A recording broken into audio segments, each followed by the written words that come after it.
신앙 고백하시겠습니다.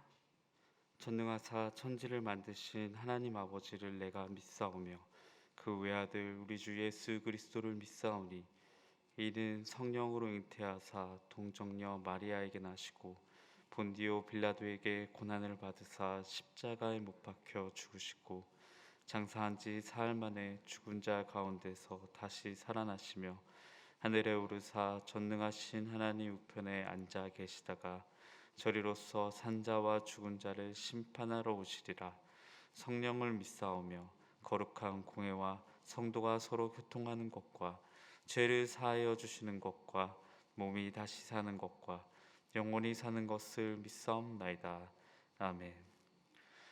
참 좋으신 하나님, 아침에 새 힘을 주셔서 주 말씀 앞에 나와 기도하고 주께 집중하는 이 시간 주심에 참으로 감사드립니다. 이 시간 우리에게 말씀하여 주시고 주의 뜻을 바로 알아가게 하시며 은혜로 살아가는 우리가 되게 하여 주시옵소서.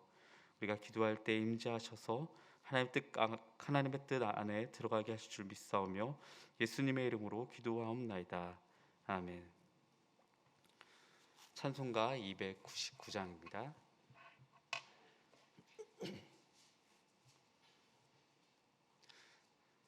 찬송가 299장입니다. 하나님 사랑은 온전한 참 사랑 내 맘에 부어주시사 충만케 하소서. 내 주님 참 사랑 햇빛과 같으니 그 사랑 내게 비추사 뜨겁게 하소서. 그 사랑 앞에는 풍파도 그치며 어두운 맘도 완하니 그 힘이 크도다. 하나님 사랑은 온전한 참 사랑 내 마음과 영에 채우사 새 힘을 주소서. 아멘. 마스크를 점검하는 시간입니다. 마스크를 코 위까지 쓰시고 예배와 기도 시간 중에 벗지 마시기 바랍니다. 오늘 우리에게 주시는 하나님의 말씀은 로마서 9장 1절로부터 5절 말씀입니다.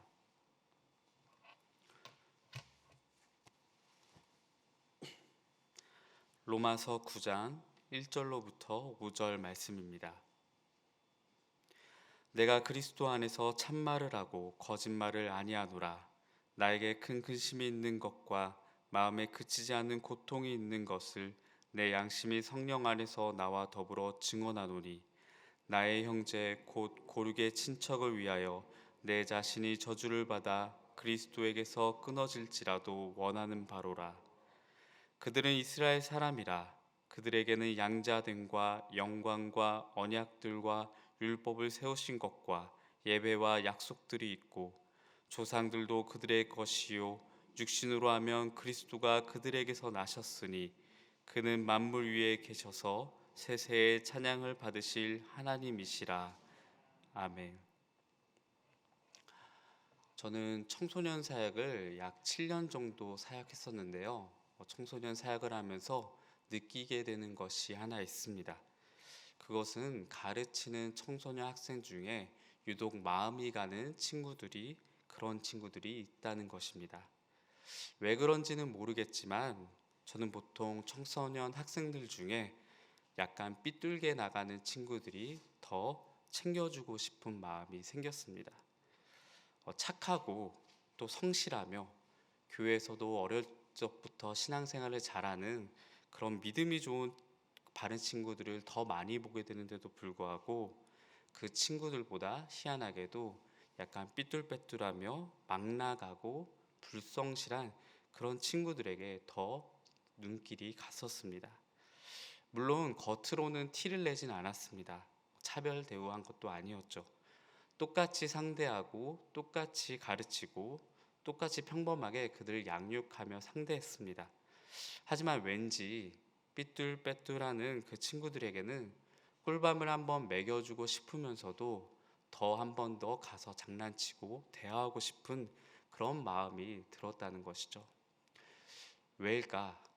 왜 그런 아이들이 더 신경 쓰이는 것일까?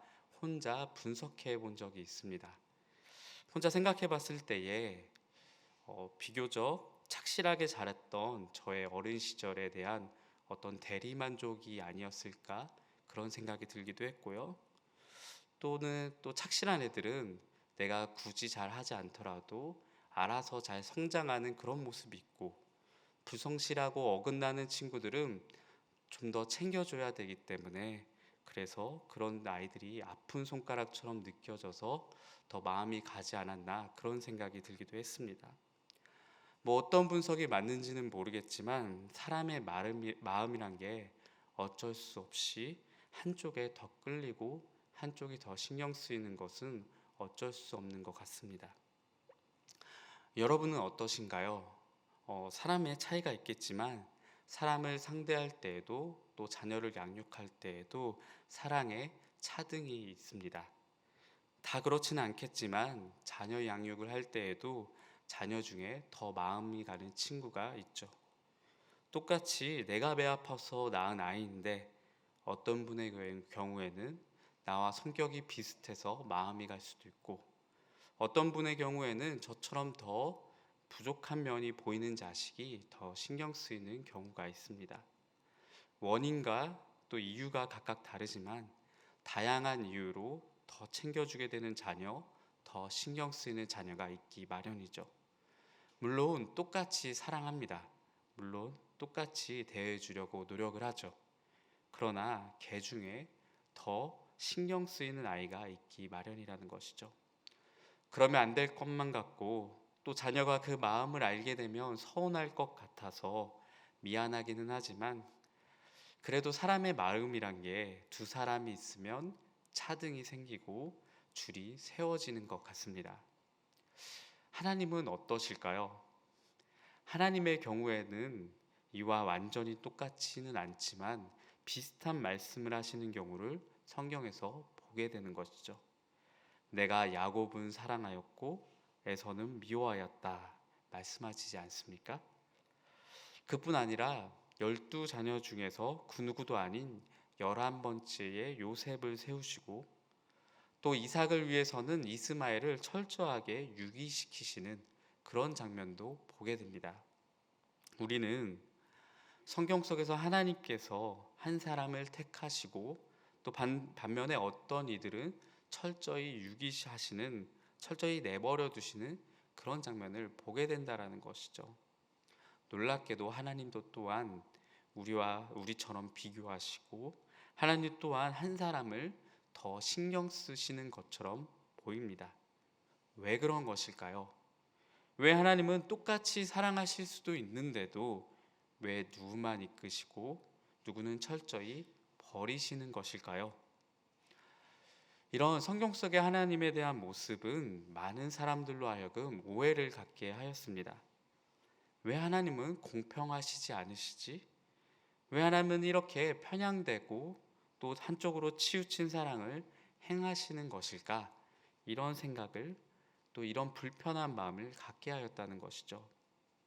때론 심적으로는 공평하신 하나님이 이러신다는 것이 납득이 안 되기도 합니다. 그러나 여기서 우리가 정말 오해하면 안 되는 것은, 하나님은 고작 우리 수준에서처럼 대충 마음에 끌리는 대로 한 사람을, 한쪽을 택하실 자를 그렇게 선택한 것은 아니라는 것입니다.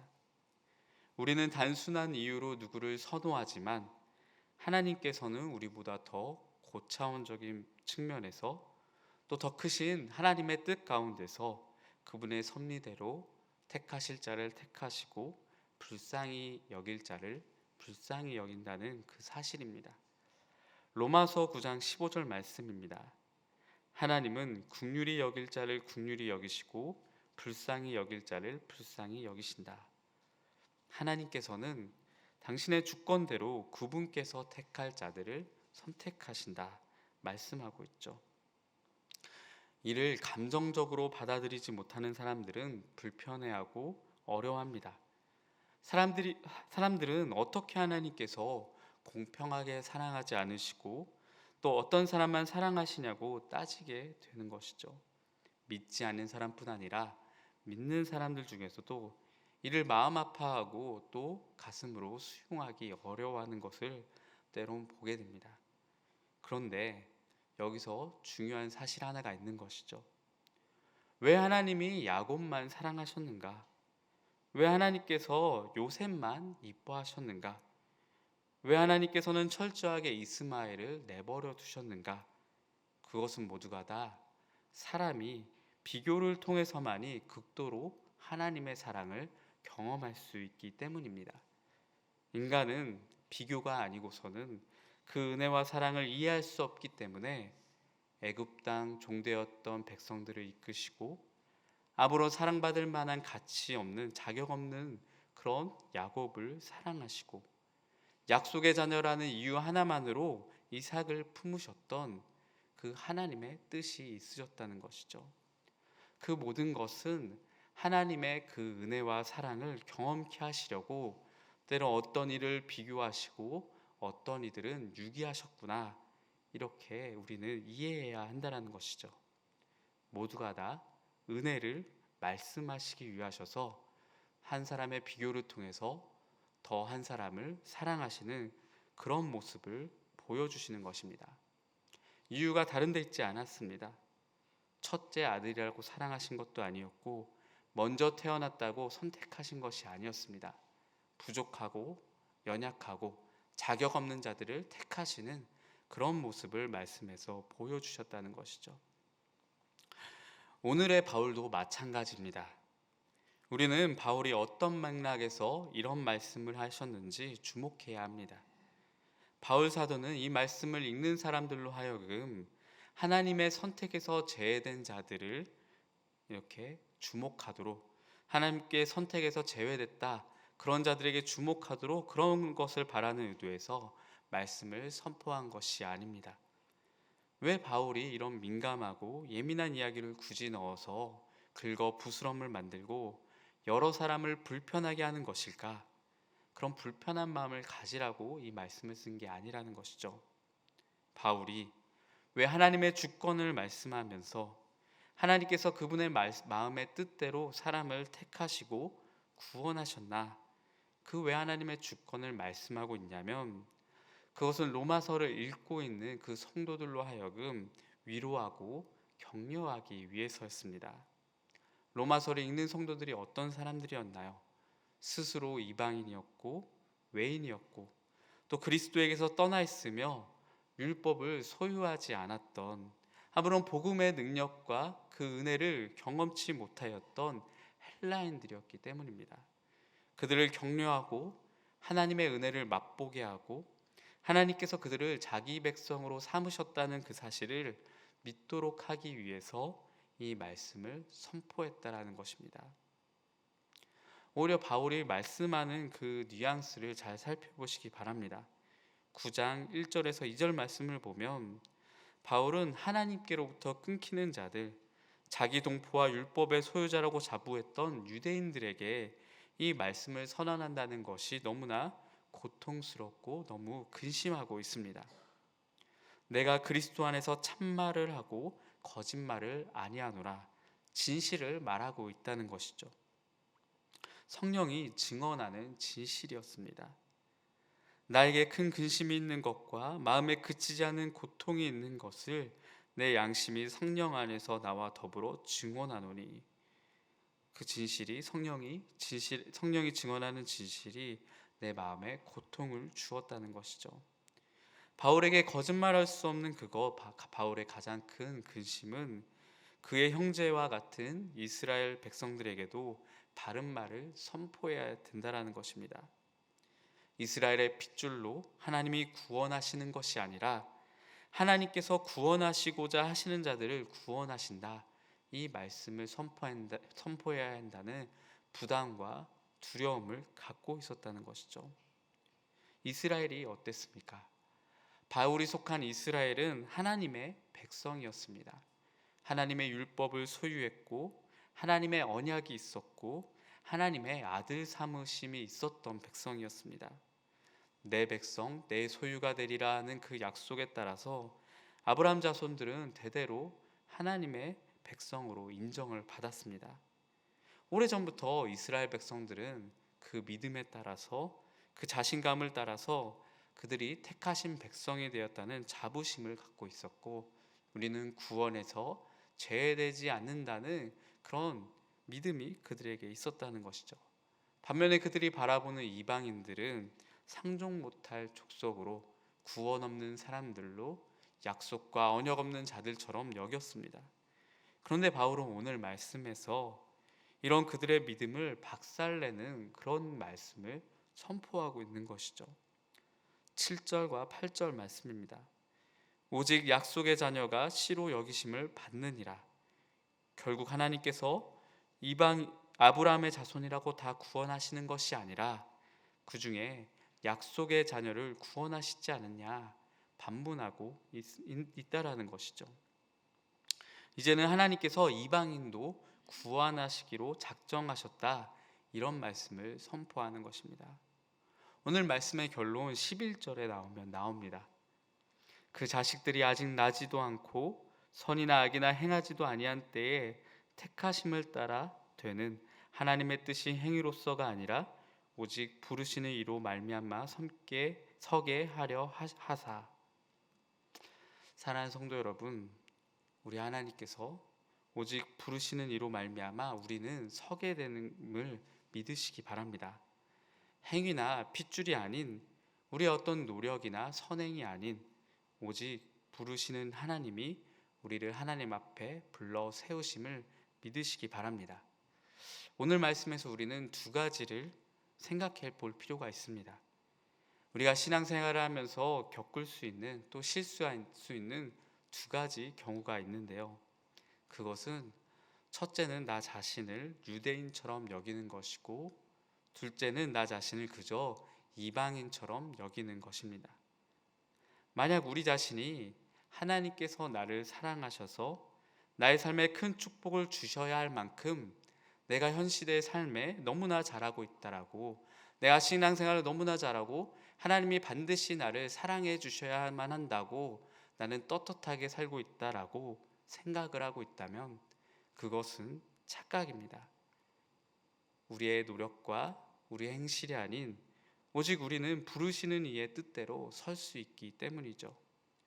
우리가 처음부터 잘해서 우리가 사랑받을 만한 만큼 행하여서 그럴 만한 가치가 우리에게 있어서 하나님께서 우리를 불러주신 게 아니라는 것이죠.